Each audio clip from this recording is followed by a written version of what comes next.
A quien no conozcan, se los presento el día de hoy. Jorge. Hola, hola.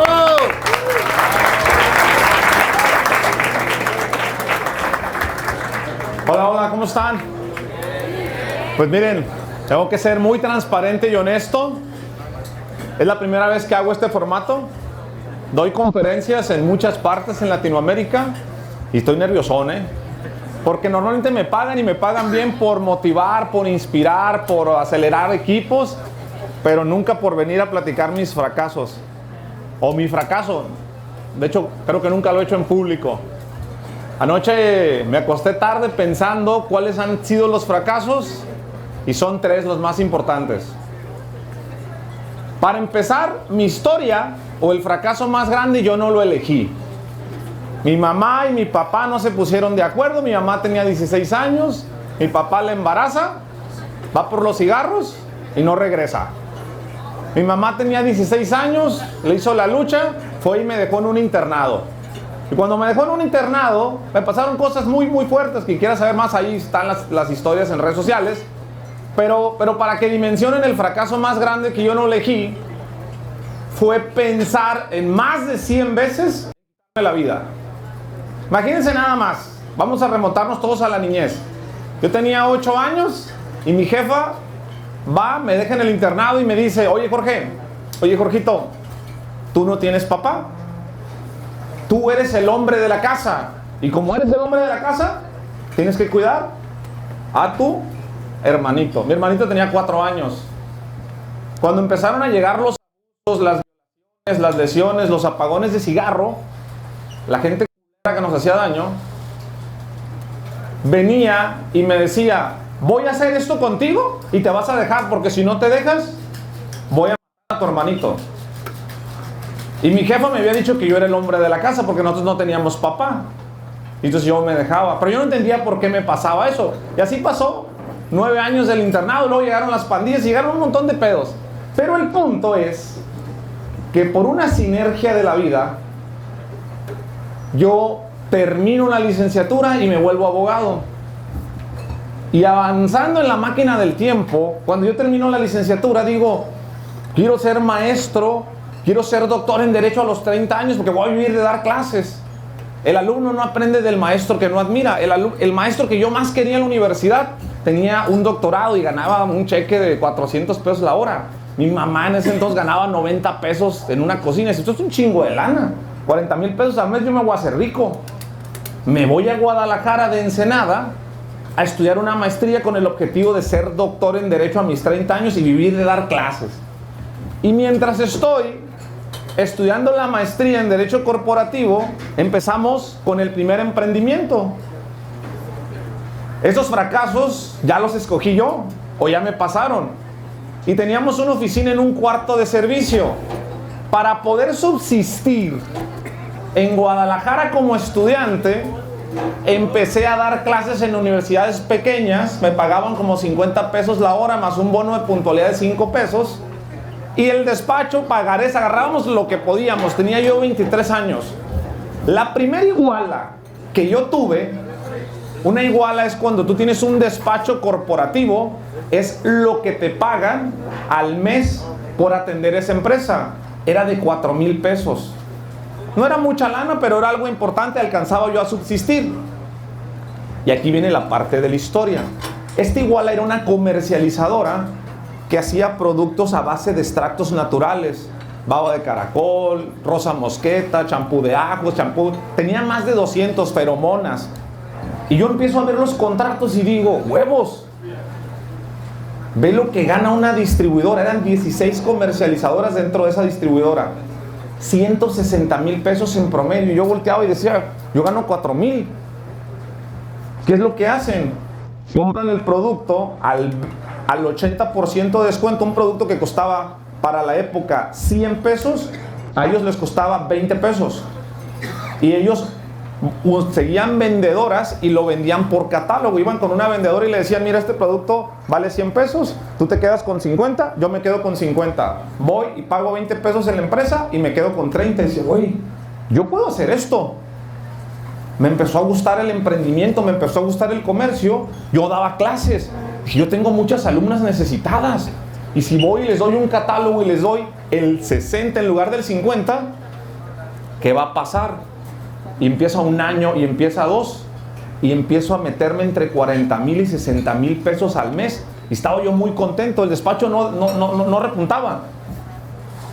Pero tenía un socio que durante 6 meses me dijo: ¿qué estás haciendo, Jorge? ¿Eres abogado o eres payaso? ¿O vendes cremas? Ja, ja, ja. ¿Quieres ser doctor en Derecho, pero vendes cremas? Y me lo dijo por tanto tiempo que esa comercializadora que dejaba 10x más que el despacho que todavía no despuntaba, agarré y la dejé. Porque alguien me dijo que si era abogado, que si era payaso, que si me iba, o que si era un vendedor por catálogo, así, y se reía de mí. Esa primera historia, ese primer fracaso lo vamos a conectar con dos. Sigue pasando el tiempo, sigo siendo constante y me empieza a ir bien. Como a los 30 años, trabajo, hago una maestría, hago otra maestría, hago un doctorado, hago otra maestría, hago otro doctorado, me empiezo a conectar, me empiezo a relacionar, empezamos a hacer negocios muy interesantes porque tengo la fortuna de dar clases en doctorado a jueces, a magistrados en Guadalajara, y cuando me empiezan a caer asuntos al despacho, imagínense nada más, iba yo con mi cliente y llegaba con el magistrado a la sala, iba con mi cliente, yo de 31 años, y mi cliente veía que salía el magistrado y me decía: profesor, pásele por favor. Yo le podía cobrar a mi cliente, empezábamos a arreglar asuntos y empezaba a ver muchos temas. Y llegó una etapa en mi vida que yo le llamo la etapa del ego, de la arrogancia, de la vanidad, de soy muy chingón, de las puedo todas. Era muy pedote, mujeriego y entraba el dinero. ¿Qué me puede pasar? Chingados. Empiezo a pistear, empiezo a subir de peso, hígado graso, colesterol, hígado graso segundo, triglicéridos. No pasa nada, no pites hasta que choques. Y si chocas, ¿para qué pitas? Decía yo. Tenía 2, 3 morras al mismo tiempo. ¿Cuál era el problema? Me decían: no, es que si te cachan va a haber una bronca porque tengo dinero, estoy joven, ¿qué puede pasar? Pues sí, me corta, estoy enamorado. Yo, ay, me dolió, pero me vuelvo a enamorar y ya. La juventud es un defecto que se quita con el tiempo. Hoy tengo pocas canas y empiezo a entender eso. ¿En qué acabó este tema? Yo sabía lo que a mí me había pasado de morro, lo que yo había vivido en el internado. Yo sabía que había habido abusos, que había habido violaciones. Yo tenía las cicatrices, yo sabía del dolor, y cada que venía a mi mente algún tema me hacía pendejo. No lo quería traer. Y a todos aquí algo les pasó, a lo mejor algo no tan chingón, o no tan fuerte, o no tan leve, pero a todos nos pasó algo. A mí me habían pasado muchas cosas y yo no lo quise trabajar. Y empecé a pistear, y empecé a fumar, y empecé a gastar. Hasta que tuve una catarsis donde mi esposa me dice: vas a ser papá. A huevo, empecé a saltar, me puse contento, voy a ser papá. Y después de que me dijo que yo iba a ser papá, empecé a recordar con punto y seña todo lo que me había pasado. Conozco la ansiedad, el estrés a un nivel que no se lo recomiendo a nadie.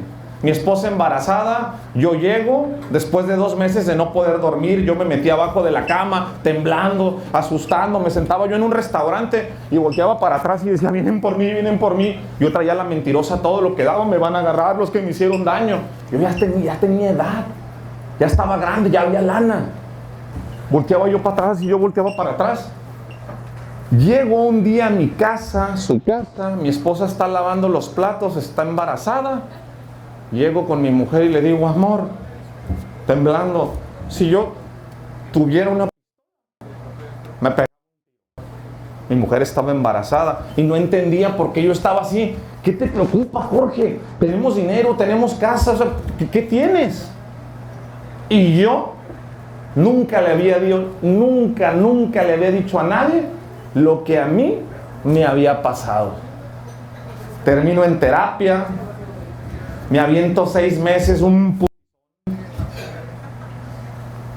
tengo que ir en terapia, me hablan de algo que se llama el perdón. ¿Alguien de que ha ido alguna vez a terapia? A lo mejor no saben de qué estoy hablando. Ah, sí. Pues vas a terapia, la primera sesión, llego y te preguntan, para los que no han ido, ¿por qué vienes? ¿Qué tienes? Y empiezas a llorar como pendejo 1 hora. No puedes parar de llorar. Se acaba la terapia. Siguiente sesión, a la siguiente semana. Yo a la siguiente sesión le dije, a ver, Karina, así no se puede. Yo quiero venir diario. Porque al ritmo que vamos, no voy a salir. Y yo quiero salir rápido. Me dice, no, es que esto es un proceso. Tienes que asimilar y tienes que llorar. Me tiró un pinche rollo mareador. Tercer terapia, cuarta terapia. Y en la cuarta terapia, como a la mitad, llorando yo, le digo, ¿cómo le puedo hacer para dejar de sentirme así como me siento? Karina, sentada en su silla, tomando su chingado café o té, no sé qué estaba tomando, me dice muy ceremonial ella, perdónate, no fue tu culpa. Y perdona a la gente que te hizo daño y vas a sanar. ¿Va? Me aventé 6 meses. Voy con mi socio y le digo, ¿sabes qué, socio? Me voy a aventar la gira del perdón. Pasó algo y después te voy a decir. Fui y busqué a toda la gente que cuando yo estoy muy morro, indefenso, me hizo daño. Los busqué y los perdoné. Y viene la tercera historia, y este es uno de los errores más grandes.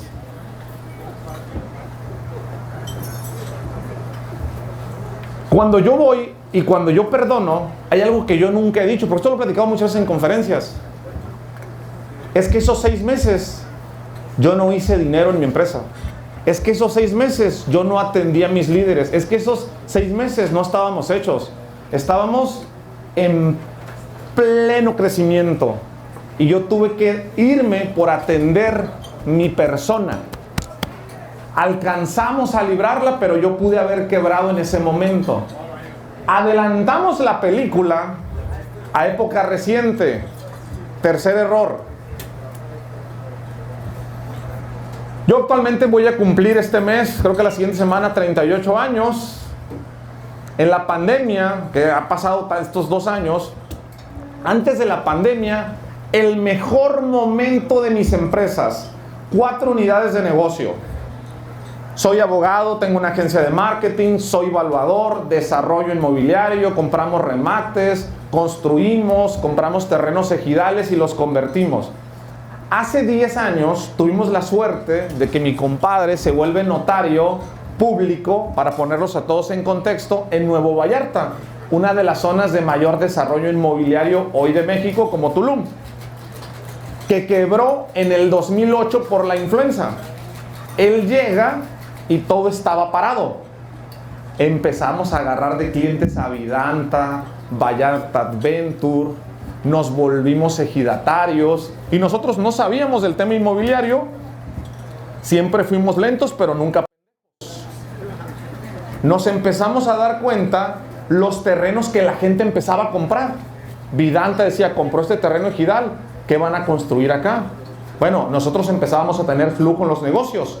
Compremos un terreno, 600 pesos, lo regularizamos, lo aportamos, de 600 lo pasamos a 3,000. Nos empezaron a ofrecer remates bancarios, pero no unas casitas, paquetes. Cuando pides crédito y no puedes pagar, haces la dación en pago y el banco no puede vender eso si no lo dictamina antes un notario.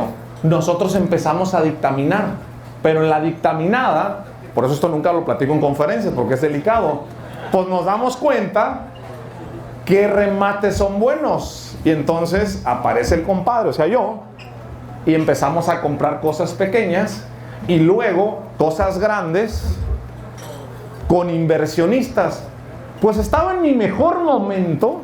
El flujo, si yo ganaba 1,000,000, yo vivía con 100,000, por ponerles un número. Poca madre. Y por lo que yo viví, siempre en mi vida fui culo. Traducción: miedoso, siempre guardando, siempre con creencias.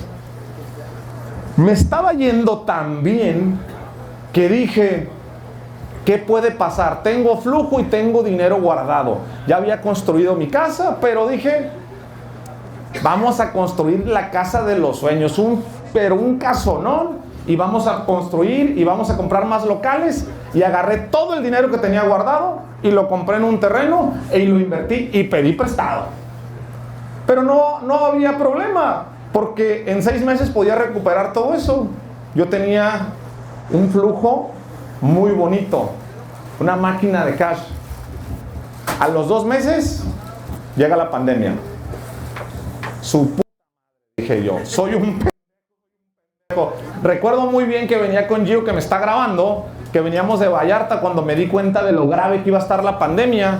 Dije, no tengo lana, debo dinero y tengo 115 empleados.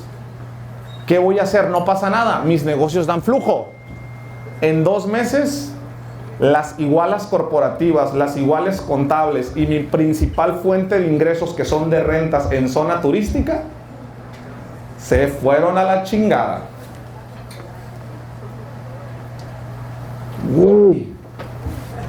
Acabábamos de vender un terreno en Guadalajara para invertirlo en Nuevo Vallarta. Con ese dinero subsistimos, pero esta plática no es de cómo lo hicimos para subsistir, es de errores. Los 3 errores más cabrones que yo he cometido en mi vida son esos. Pero los errores traen aprendizajes. Moraleja: error número 1. Yo cedí una comercializadora que hoy es un negocio millonario. Me dejaba 60,000 pesos y el despacho me dejaba 6,000. Yo hoy soy emprendedor y tengo varias unidades de negocio. Yo soy empresario. Yo a mis 23 años ya lo era, pero no tuve los huevos de seguir mi sueño. No tuve el valor de decirle a un socio que yo respetaba, ese es tu sueño, no el mío. El error más grande que hay mío y de mucha gente es ir chingándole por la vida, creyendo que están siguiendo su sueño, cuando es el de alguien más. Segundo error: yo me hice pendejo mucho tiempo. Yo sabía lo que me había pasado y yo decía que ir a terapia era para locos, y que como yo no estaba loco, ¿por qué chingados iba a ir a terapia? Me hice pendejo mucho tiempo. Y cuando me llegó la catarsis y me llegó de putazo, ya era muy tarde. Tardé 6 meses en sanar. Hay personas que no lo logran en una vida, pero esos 6 meses yo pude haber tronado mi negocio, porque yo no estuve presente, anduve buscando gente que me había hecho daño para sanar. A partir de ahí entendí lo más importante de ese error. Yo no descuido lo más chingón que tiene mi empresa, mi persona. No me he vuelto a descuidar. Yo tengo un tema, lo atiendo rápidamente. No lo dejo crecer. Y el tercer error: en el mundo te dicen, hoy estamos llenos en redes sociales que te dicen, no tengas un plan B. El plan B apesta. Siempre ve por un plan A. Sé determinado, échale ganas, enfócate. En lo que te enfocas va a crecer. Yo digo, ni madres, aguas. Es válido para motivarte en las mañanas y para andar a hacer un poquito de ejercicio y para sudar y sentirte bien chingón. Sí. Te dices, te suena padre. ¿Quién no ha puesto un video de esos de motivación y te sientes bien poderoso y a chingarle? Espérame. The life is not a movie. Aprendizaje. En la vida se vale ser determinado, pero nunca dejes de ser, aunque sea un poquito culo, porque te puede tronar. A mí no me tronó. Espero que ustedes tampoco, y que de estos errores que yo cometí, pues que ustedes no lo hagan. ¿Sale? No se descuiden, sean un poquito culo y sigan sus sueños. Gracias.